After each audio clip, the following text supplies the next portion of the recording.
अगर आप एक जेई एस्पिरेंट हो तो आपने एक राइट वीडियो में क्लिक किया, बिकॉज ये वीडियो आपके लिए बहुत इंपॉर्टेंट होने वाला है, भले ही आप 2025 या 2026 एस्पिरेंट भी हो। 26 मई को होने वाला है जेई एडवांस का पेपर, जो कि हर एक जेई एस्पिरेंट के लिए बहुत इंपॉर्टेंट दिन है, बिकॉज लोग 2 साल 3 साल 4 साल से इस एग्जाम के लिए प्रिपरेशन करते हैं सो दैट उनका सिलेक्शन आईआईटीज में हो जाए। बट मैक्सिमम स्टूडेंट्स डरे हुए हैं बिकॉज वो रेडी नहीं है इस दिन के लिए। बहुत सारे स्टूडेंट्स कमेंट कर रहे हैं कि भैया जेई एडवांस का पेपर नज़दीक आ रहा है, बट हमसे जेई एडवांस के पीवाईक्यूज नहीं बन रहे, मॉक पेपर में नंबर नहीं आ रहा और हमें डर लग रहा है कि अगर हमारा आईआईटी में नहीं हुआ तो क्या होगा, बिकॉज ये हमारा लास्ट अटेम्प्ट है। और जाने बहुत सारे डाउट्स, आज इस वीडियो में आपके सारे प्रॉब्लम्स का सॉल्यूशन लेके आऊँ, बट आज ये सारे प्रॉब्लम्स को सॉल्व करेंगे आपके खुद चिदविलास भैया। चिदविलास रेड्डी के बारे में बता देता हूँ। इसकी जेई एडवांस 2023 में ऑल इंडिया रैंक 1 आई थी with second highest number in JEE advance history after Mridul Agarwal. इसके टोटल 341 मार्क्स आए थे आउट ऑफ 360। तो आपके जितने भी प्रॉब्लम्स है सबका सॉल्यूशन आज चिदविलास भैया देंगे इस वीडियो में। तो स्टार्ट करते हैं आपके प्रॉब्लम्स के साथ। स्टार्ट करते सबसे पहला प्रॉब्लम कि भैया थ्योरी कवर्ड है बट क्वेश्चन नहीं बनते, समझ में नहीं आता कि क्वेश्चन को अप्रोच कैसे करना है, क्या अप्रोच लगेगा पर्टिकुलर क्वेश्चन में। एडवांस के क्वेश्चन भैया बनते ही नहीं है, क्या करें। तो चितविलास भैया इस केस में क्या करते थे? मतलब इसके लिए let's say you have to be more natural with the subject, let's say physics or something, or let's say anything physics for example. It used to happen with me also in sometimes that I used to not understand how to solve a question. तो उसके लिए main reason ये होता है कि topic में तुम like natural like practice majorly physics में तो जितना ज्यादा प्रैक्टिस करोगे तुम टॉपिक से इतना नेचुरल हो जाओगे कि क्वेश्चन देख के तुम्हें समझ आते हैं। तो उस टॉपिक में ज्यादा क्वेश्चंस कर लो पहले, कितना ज्यादा कर सकते हो उतना ज्यादा। And first of all, don't rush through the topic. Start from the basic, whatever was taught, and just keep on focusing on the theory part of the topic, like as much as you can. Ask your teacher, go through the theory as much as you can, and first understand it in a proper way. उसके बाद question को देख लो, like क्या question क्या पूछ रहे हैं और मैं क्यों नहीं आंसर कर पा रहा हूँ। Like analyse it yourself. I've read these things. What did I miss? Just analyze which topic you missed or something. And then you solve a lot of questions on that topic and ask your teacher to give some questions or something.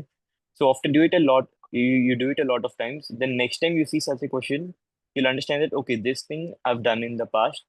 So I faced such an issue and I tackled it in that way. So you'll remember it.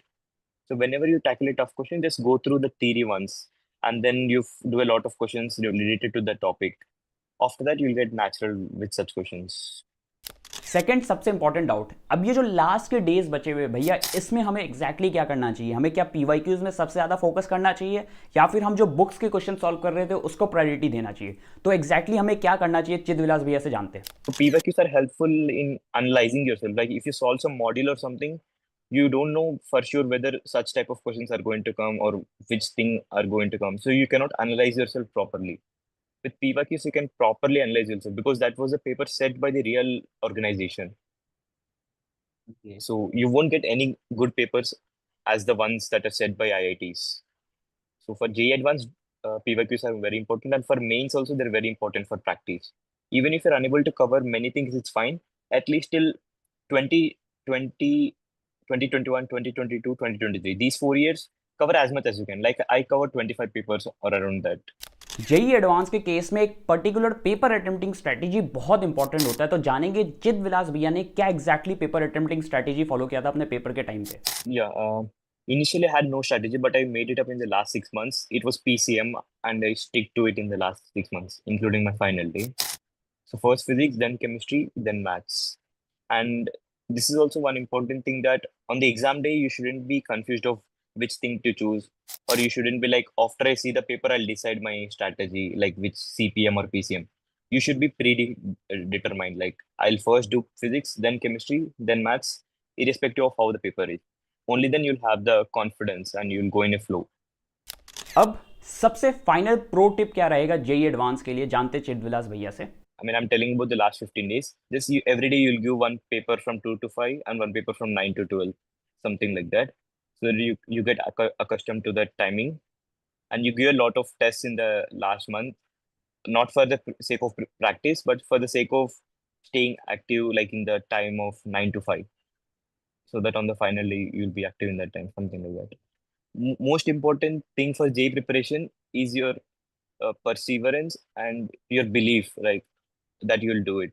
Most people struggle in this thing that they cannot stay with their schedule, or they cannot stay away from their distractions or such things.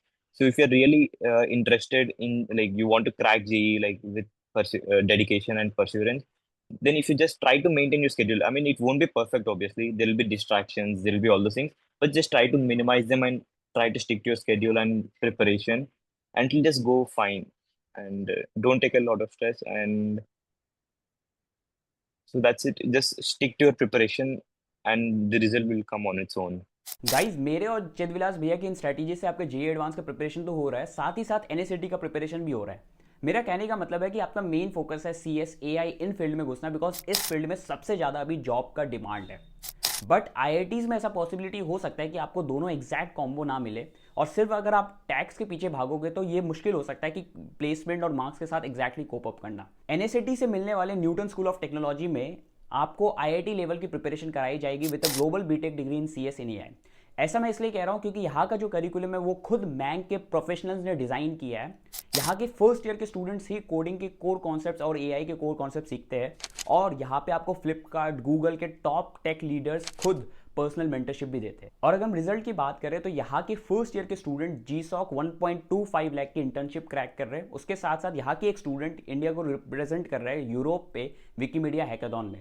Important है इसलिए मैं बोल रहा हूँ, आप एनएसएटी का preparation तो कर ही रहे हो, साथ ही साथ रजिस्टर कर लो। लास्ट डेट है 31 मई।